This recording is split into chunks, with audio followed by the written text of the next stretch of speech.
si je regarde le calendrier, donc nous le vendredi, on est au cours 13, le 7 mai. Donc, le mandat de grève des différents syndicats ne nous touche pas, heureusement. Donc, vendredi 14, c'est notre avant-dernier cours. Puis, le 20 mai, c'est le cours 15. Bon. Plusieurs m'ont demandé s'ils pouvaient faire l'épreuve certificative à l'avance. Donc, certains cours la semaine prochaine, malheureusement, ne pourront pas le faire dû au mandat de grève si la grève a lieu. Donc, vous, par contre, le vendredi, vous avez il y a un vendredi qui est repris le 20 mai. Ça va être un jeudi, mais officiellement, c'est un jeudi, mais il va être enseigné comme un vendredi. Donc, normalement, l'épreuve certificative aura lieu le 20 mai. Il y en a plusieurs qui m'avaient demandé s'ils pouvaient la faire le 14. Donc, si c'est votre cas, oui, vous pouvez le faire. Tous les groupes de DAO doivent remettre leurs projets finaux le 20 mai jusqu'à 23h59. Donc, en résumé, pas obligé de vous décider aujourd'hui. Si vous vous sentez à l'aise de faire l'épreuve certificative la semaine prochaine, puis vous allez terminer votre jeu de plan, ben c'est votre dernier cours la semaine prochaine, sinon le 20 mai. Donc, en début de cours prochain, ce que je vais faire un appel à tous. Je vais subdiviser le groupe. Tous ceux et celles qui voudront faire l'épreuve certificative ce matin-là pourront le faire. Sinon, ça sera le 20. Est-ce que c'est clair pour tout le monde? Oui, Le puis... projet, ça va être le 20 ou le 14? Le projet, vous avez jusqu'au 20 pour le peaufiner puis le remettre. Donc, oui. Puis vous allez le voir, là, c'est inscrit aussi dans la liste des tâches à faire, la date de remise et tout. Et de toute façon, quand j'ouvre une remise Léa, vous avez la date et l'heure limite pour la remettre. Donc, moi, fidèle à mes habitudes, quand je dis une journée, vous avez toujours jusqu'à la fin de la journée, soit 23h59, pour remettre votre projet. Mais attendez pas à la dernière minute pour glisser vos documents. Donc, voilà, c'est clair pour tout le monde? Oui? Donc, dans Léa, est-ce qu'il y a des questions? Non, ça va. Donc, dans Léa, comme j'ai mentionné, j'ai déposé un petit fichier Word pour les tâches à faire. Le fichier coupe type DWG, j'en ai besoin aujourd'hui, je vais le télécharger. Puis sinon, j'ai déposé les petits éléments supplémentaires. Je sais qu'il y en a qui sont arrivés quelques petites secondes après que je l'ai mentionné. Donc, ces documents-là sont disponibles dans Léa en tout temps. Plusieurs m'ont demandé aussi cette semaine, dans les élévations, est-ce qu'on met tout le mobilier? Eh bien non, on fait des élévations techniques. Une élévation de présentation, oui, on va mettre tous les accessoires dans l'élévation, mais pour une planche technique, on ne met pas tout ce qui est mobile. OK? Donc, pourquoi? Parce que dans le fond, ce qu'on veut montrer à notre entrepreneur, c'est qu'est-ce qu'il doit installer, puis c'est quoi les finis qu'on a au mur. Donc, si on met tout le mobilier et on ne voit pas ce qui se passe en arrière, ben, notre élévation, point de vue technique, on va manquer cette information-là, puisque c'est ça qu'on veut divulguer à notre entrepreneur. Qu'est-ce qu'on a comme fini au mur? Donc, qu'est-ce qui se passe sur les murs? Donc, on doit voir là, le mur principalement. Évidemment, si vous avez des comptoirs de cuisine, des armoires fixes, ça, on l'affiche, puisque nos finis ne passeront pas derrière. Donc, si vous posez la question, est-ce que je l'indique ou pas? Ben, dites-vous, si le fini que vous installez passe derrière votre élément, ben, l'élément, on ne doit pas le voir. Donc, c'est ça le principe de base, convention graphique. Plusieurs m'ont demandé où se trouvaient les blocs pour les sanitaires, puisque ça, c'est fixe, on doit les voir. Ben, j'ai mis le lien OneDrive, donc je l'ai glissé dans la liste, je l'ai mis à la toute fin. Donc, lien OneDrive pour tous les blocs de sanitaires, c'est disponible dans OneDrive. Donc, voilà mon petit laïus sur la disponibilité des fichiers. Si j'ouvre le fichier Word, ben, en fait, projet condo, Jean-François, bon, ce que vous devez faire, bien identifier vos fichiers DWG selon le guide avec la nomenclature établie. Ajouter les révisions dans le ou les cartouches. Date et émission, je vais vous montrer ce que je veux dire par là. Ajouter une feuille coupe type avec référence externe. Ça aussi, je fais la démo aujourd'hui. Vous allez voir, c'est très simple. Vous devez, vous le savez, hein, en présentiel, on échange nos jeux de plan entre collègues, puis on fait faire la vérification par un collègue dans la classe, par nos pairs. Bien, en fait, là, vu qu'on est à distance, j'ai skippé j'ai enlevé cette étape-là. Donc, vous devez faire votre propre vérification de jeu de plan. Donc, avant de remettre, prenez la peine de passer à travers votre guide, votre liste de vérification qui sont disponibles dans Léa pour vérifier vos plans. Nettoyer le fichier CAD. Donc, quand on a terminé de faire la vérification, notre jeu de plan est terminé.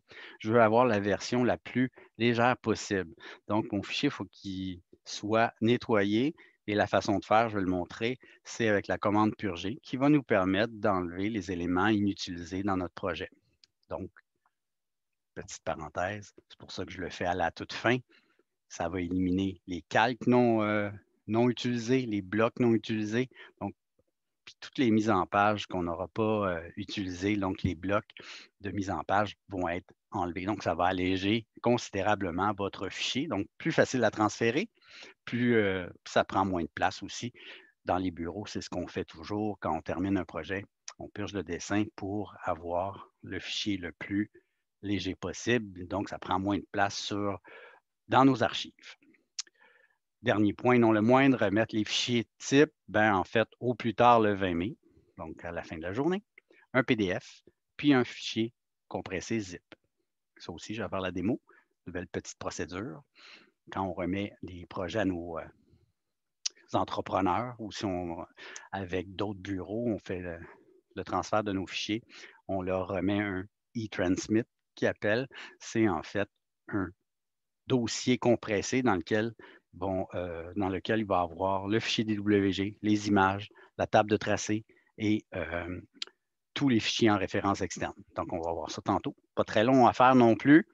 Ça se fait facilement, donc une étape à faire, puis ça va enregistrer notre fichier avec la dernière version. Donc, ça, c'est nos tâches qu'on a à faire. Ça se traduit comment quand on est dans AutoCAD? Je vais aller ouvrir mon fichier.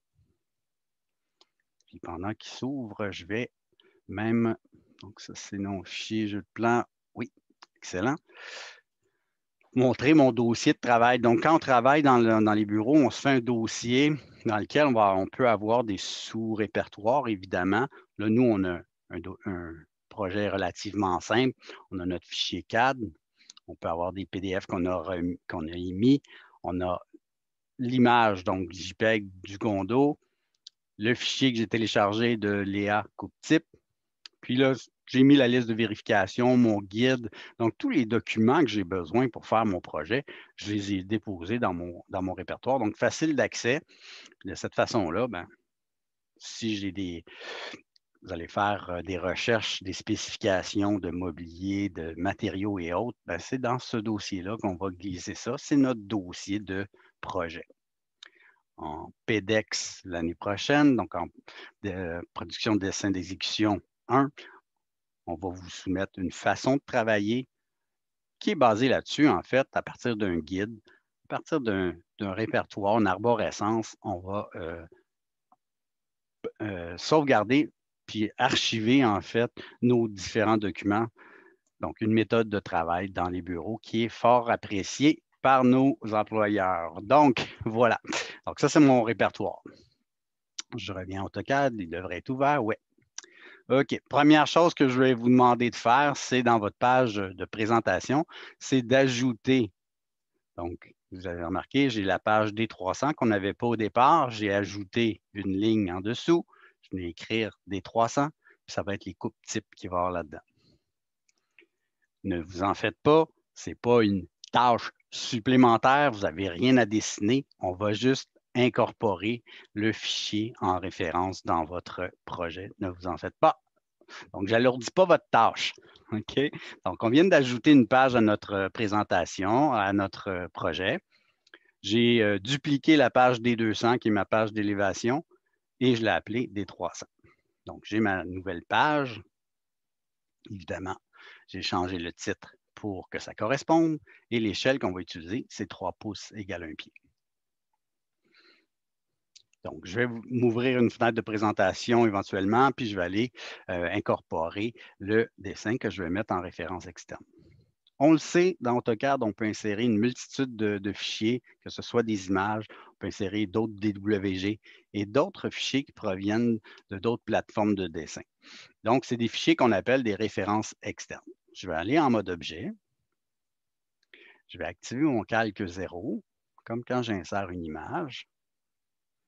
Et dans les bureaux, quand on travaille avec les références externes, et on va l'utiliser la session prochaine en passant de façon un petit peu plus intensive, c'est qu'on peut travailler à plusieurs sur un même projet. Donc, il peut y avoir un département pour tout ce qui touche la construction, un département qui touche tout ce qui est matériaux et finis, un autre qui va traiter juste l'éclairage. Donc, on peut subdiviser les tâches en plusieurs équipes et travailler dans un même fichier dans AutoCAD.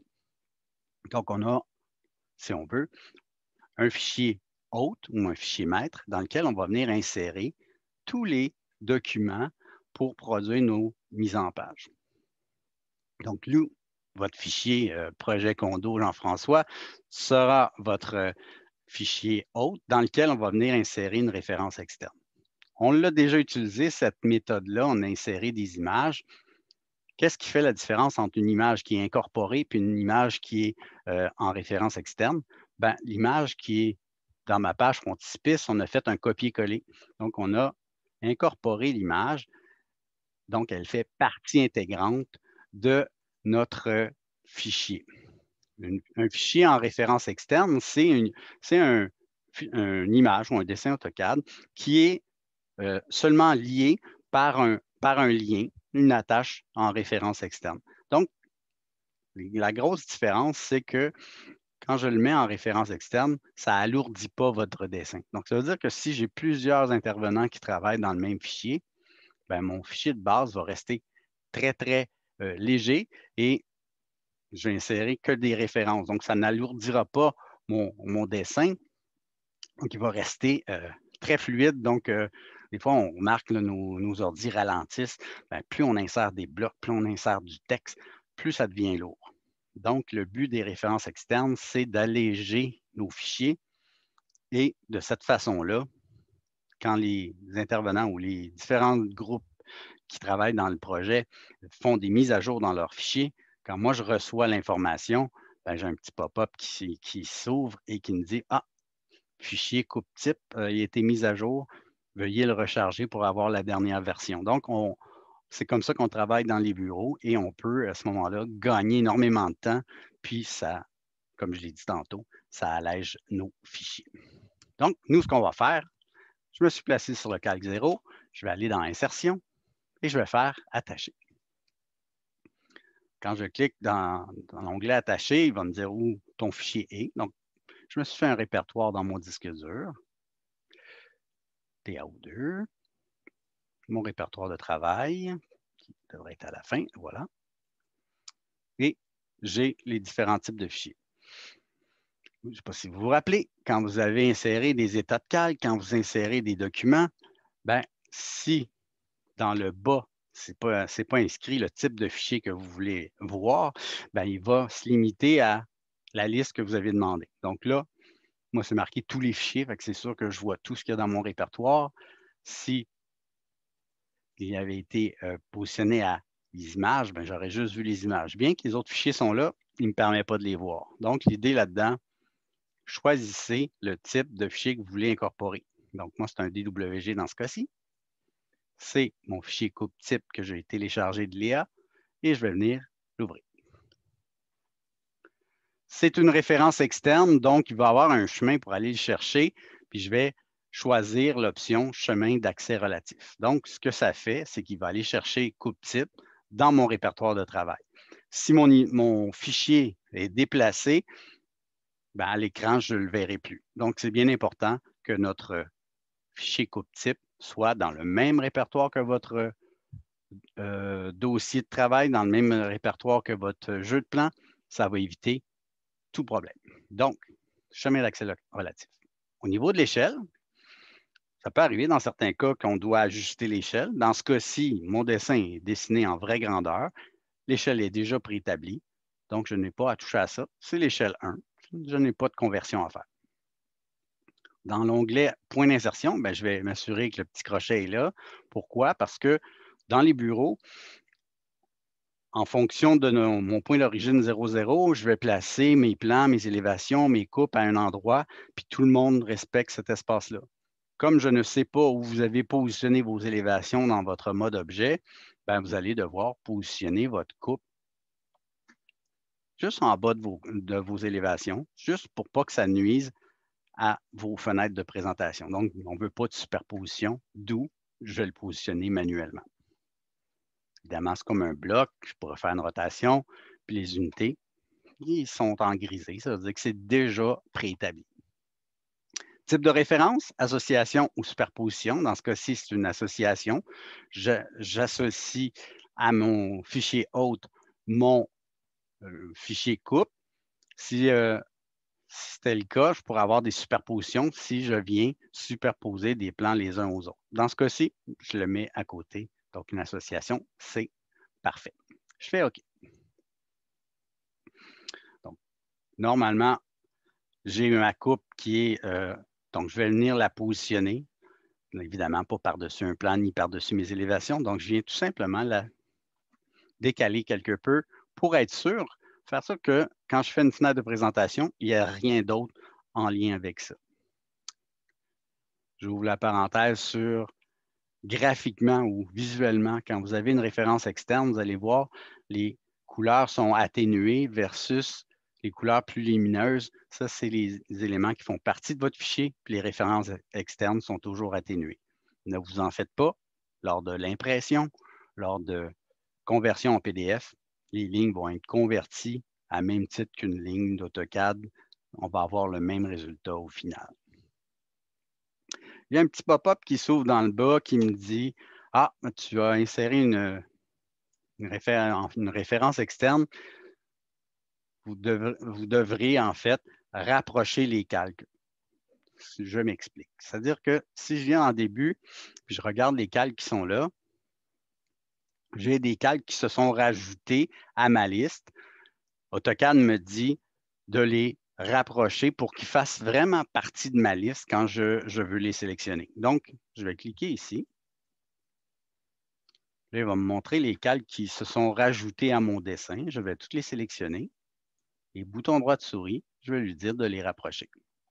Une fois que ça, c'est fait, mes calques de ma référence externe se sont ajoutés à ma liste. Dans le cas où on a des superpositions de plans, on devra les inclure à nos états de calque. Dans le cas présent, c'est une coupe. Il n'y a aucune interaction avec mon plan. Donc, je n'ai pas besoin de me faire un état de calque pour ça. C'est vraiment, quand je vais ouvrir ma fenêtre de présentation, je n'ai rien à éteindre, rien à allumer. C'est vraiment cet objet-là ou cette coupe-là que je vais vouloir voir dans ma mise en page. Donc, je n'ai pas à me casser la tête à créer un état de calque pour ça, puisque ça ne fait pas partie du plan.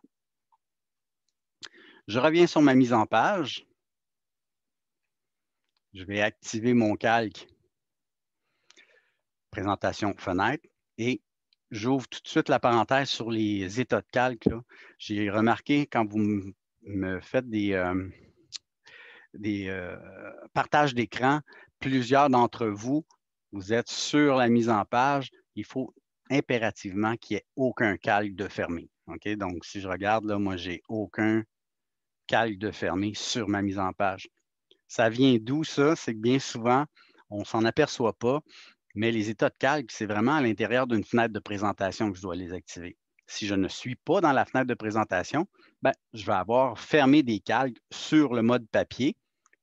Visuellement, ça n'a pas l'air de changer grand-chose, mais quand il vient le temps de déplacer les fenêtres de présentation, etc., ça peut causer problème. Donc, assurez-vous, sur vos mises en page, si vous êtes fait un état de calque, tous les calques visibles ou tout voir, ça va réactiver tous vos calques. Donc, faites ça sur vos mises en page, s'il vous plaît, quand vous n'êtes pas dans une fenêtre de présentation, évidemment.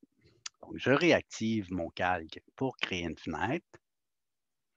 Je clique sur mon onglet présentation et je vais venir me faire une fenêtre de présentation pour faire un zoom finalement sur mes coupes.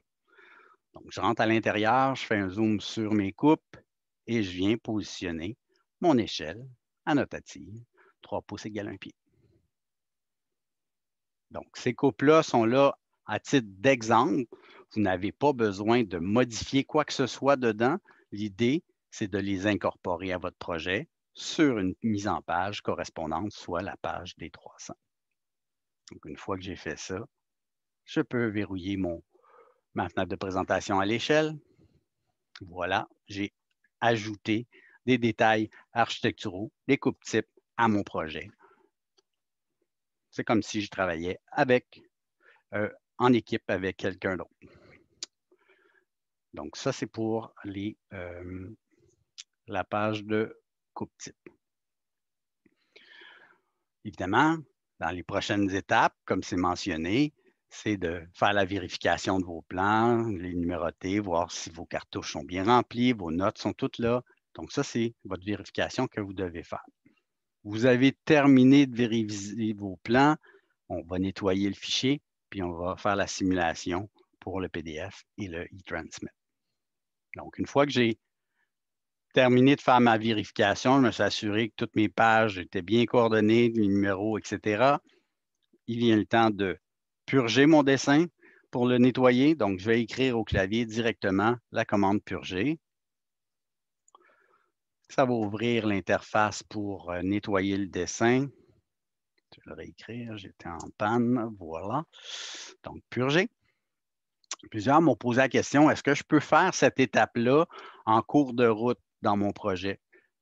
Oui, de façon très pointue, je pourrais. Je fais un exemple, j'ai inséré des blocs qui provenaient d'Internet. Ça alourdit mon dessin sans bon sens. Mon ordinateur est très, très lent. Ben oui, j'efface le bloc de l'écran et quand je fais la commande purger, je pourrais aller lui dire, va chercher la section bloc. Donc, s'il y a des blocs à purger, ben, je peux aller choisir celui qui est problématique, c'est-à-dire celui que j'ai inséré en dernier. Je peux aller le purger de façon très, très pointue. OK? Je veux faire une purge vraiment complète. Ben, quand je sélectionne tout, n'ayez pas peur de cette commande-là, ça efface rien, ça fait juste enlever les éléments qui sont inutilisés. D'où je fais cette étape-là à la toute fin, idéalement, de mon projet. OK? Donc, quand je fais ça à la toute fin, je viens faire purger, puis je vais venir cliquer sur tout purger. C'est possible que vous ayez à le faire quelques fois. L'important, c'est que là, si vous remarquez à mon écran, là, c'est en grisé. Ça veut dire qu'il n'y a plus d'éléments à enlever. OK? Donc, vous avez juste à cliquer sur tout purger et le faire jusqu'à temps que ça devienne en grisé. Moi, dans mon cas, le nettoyage a été fait. C'est la 4e fois que je le fais cette semaine, juste pour vous montrer la différence. Si je regarde dans mes calques, une fois que c'est purgé, j'en ai une soixantaine au lieu de 128. Donc, tous les calques qui n'ont pas été utilisés ont été supprimés. Okay? D'où l'importance de faire cette étape-là à la toute fin de votre projet. Okay? Une fois qu'il est purgé, vous pouvez imprimer votre PDF, vous pouvez faire votre e-transmit sans problème. Je vais aller. Ah oui, une autre question qui m'a été posée cette semaine. Il y en a qui ont imprimé en PDF, puis le lettrage sortait illisible ou très, très fin. Pour me rendre compte de ça aussi, il y a quand même des avantages à travailler à distance. Ça me permet de voir vos interfaces quand vous me les partagez. Bien, je me suis rendu compte que plusieurs d'entre vous n'avaient pas installé la plateforme Microsoft Office. Donc, si vous n'avez pas ces outils-là, Microsoft Office va faire en sorte que ça va importer des typographies. Puis, je me suis rendu compte que ceux qui n'avaient pas Office n'avaient pas la même typographie que nous, on a au Cégep. OK? Donc, pour régler le tir, je vais vous montrer la petite procédure. Donc, si jamais vous faites un PDF puis ça sort pas correctement, votre texte, il devient illisible. Voici la procédure à faire. Je vais aller dans Annoter. Puis, dans le coin d'Annoter, j'ai les styles de texte. Donc, la petite flèche qui pointe en diagonale vers le bas, ici, me permet d'accéder à l'interface des styles de lettrage. Si vous avez créé un logo, c'est là qu'on a en fait notre style de lettrage. Mais tous les autres sont là aussi. J'ai fait ma commande purgée. C'est avantageux parce que avant de faire ma commande purgée, j'en avais peut-être une vingtaine de styles de lettrage. J'ai fait purger. Ça, c'est les styles que votre dessin comporte, c'est-à-dire c'est les styles qui ont été utilisés. Petite remarque, si vous voyez, donc vous sélectionnez vos styles de lettrage, puis si jamais il y en a un qui comporte, donc initialement c'était Arial MS pour Microsoft, si vous avez un petit point d'exclamation qui est à côté, c'est sûr que ça ne s'imprimera pas bien. Donc, j'ai suggéré aux autres groupes, allez sélectionner vos styles de lettrage, puis mettez le style Arial que toutes les interfaces ont. Donc, je l'applique et je m'assure que tous mes styles de lettrage comportent le style Arial dedans. Donc, si vous faites ça, c'est sûr et certain que quand vous allez faire votre PDF, ça va bien fonctionner. Petit rappel pour les PDF. On fait imprimer, imprimer tracé par lot, et on vient choisir publier en PDF. Dans la liste, si vous avez plusieurs fichiers AutoCAD ouverts, assurez-vous de sélectionner que les mises en page que vous voulez. Donc, en l'occurrence, si le mode objet, je ne veux pas l'avoir dans mon PDF, je vais avoir que les mises en page, donc mes pages de D0 à D300. Et je clique sur publier. Évidemment, je ne le ferai pas parce que ça va prendre un petit peu de temps, puis de toute façon, ce n'est pas essentiel, mais l'idée est suivante. Donc, si j'ai bien fait ma job, normalement, j'ai mon fichier PDF que je vais pouvoir glisser dans Léa le temps venu. Pour le e-transmit, procédure très simple. AutoCAD va me demander, si ce n'est déjà fait, d'enregistrer mon fichier. Donc, je vais le faire à l'avance. Donc, je vais l'enregistrer. Et je vais aller chercher l'onglet ou la commande publier. Et c'est là-dedans que je vais avoir l'option e-transmit. Comme j'ai mentionné en début, l'option e-transmit, qu'est-ce qu'il fait? Il génère un fichier zip qui va comporter, donc il va s'appeler comment? Il va s'appeler exactement, il va avoir la même nomenclature que le nom de votre fichier. Puis, à l'intérieur de ça, ce qu'il va mettre dans votre zip, votre fichier AutoCAD principal, évidemment. Si vous avez des images, il va les inclure aussi. Votre table de tracé, les à l'intérieur 2018, il va l'insérer aussi. Puis, il va insérer tout ce qui est en référence externe. C'est la preuve. Si je clique sur le petit plus, vous allez voir, il va mettre mon fichier coupe type. Donc, il va faire un baluchon avec tout ça. Puis, c'est ça que vous devez me remettre à la fin, le PDF et le e-transmit. Donc, si je fais OK, pas très long comme procédure, il me demande de confirmer où je veux mettre mon fichier zip. Donc, dans mon répertoire, je fais enregistrer. Une fois que c'est fait, j'ai maintenant un fichier zip que je vais pouvoir glisser dans Léa. Donc, si je l'ouvre, je peux vous montrer. On voit bien que j'ai mon DWG, mon image qui était dans ma page frontispice, mes coupes types, puis j'ai même ma table de tracé qui est là. Donc, ça